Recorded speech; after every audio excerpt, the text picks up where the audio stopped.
plus noble d'entre vous est le plus pieux. Puis, aux gens, les femmes sont un dépôt entre vos mains. Traitez-les avec bonté. Et il lève son doigt vers le ciel. J'ai transmis. Ô Allah, sois témoin. Et Allah répond du ciel. Aujourd'hui, j'ai parachevé pour vous votre religion et accompli sur vous mon bienfait. Sourate Al-Maïda, chapitre 5, verset 3. Les larmes coulent. Umar pleure. Il comprend. Ce n'est pas seulement la fin d'un pèlerinage. C'est l'annonce d'un départ. Le prophète Muhammad, sallallahu alayhi wa sallam, tombe malade. Une fièvre intense, douleur, faiblesse. Et pourtant, il continue de prier, de conseiller, de sourire. Mais les jours passent et il ne sort plus. Il demande à être soigné chez Aïcha, qu'Allah l'agrée. Il pose sa tête sur ses genoux et murmure encore et encore. Ô Allah, le compagnon suprême, il sent que l'heure est venue. Pendant que les compagnons prient à la mosquée, il soulève le rideau, il regarde sa communauté, il sourit. Un dernier regard, un dernier apaisement, puis le rideau retombe, le meilleur des hommes a quitté ce monde. Silence, choc, Abu Bakr entre. Il découvre le corps de son ami, de son frère, de son prophète.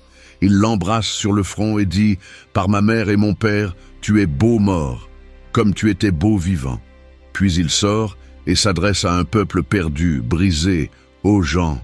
Celui qui adorait Muhammad, qu'il sache que Muhammad est mort, mais celui qui adorait Allah, qu'il sache qu'Allah est vivant et ne meurt jamais. Et il récite « Muhammad n'est qu'un messager. Avant lui, d'autres messagers sont passés. S'il venait à mourir ou à être tué, retourneriez-vous sur vos talons. » Sourate Al-Imran, chapitre 3, verset 144. Et là, les larmes, ou tombent, mais la foi reste debout. Le prophète, sallallahu alayhi wa sallam, est parti, mais sa lumière ne s'éteint jamais. Le prophète, sallallahu alayhi wa sallam, est parti, mais il a laissé derrière lui la plus puissante lumière que l'humanité ait jamais reçue. L'islam, un livre, un mode de vie, un rappel éternel. Tu es un serviteur d'Allah dans ce monde en marche vers l'éternité. Et regarde ce qu'il a construit en 23 ans. Un peuple uni par la foi, non par la couleur. Une justice qui protège le faible, même contre le fort. Un amour d'Allah plus fort que la mort. Et un exemple qui ne vieillit jamais. Il n'a laissé ni palais, ni fortune, ni armée. Il a laissé des cœurs éveillés, un Qur'an vivant, une communauté appelée Ummah. Et toi qui écoutes cette histoire aujourd'hui, tu es l'un des maillons de cette chaîne. Ce message n'est pas une belle histoire du passé, c'est un appel, ici, maintenant. Un cri silencieux. Dans ton âme, et toi que fais-tu avec ce qu'il t'a transmis?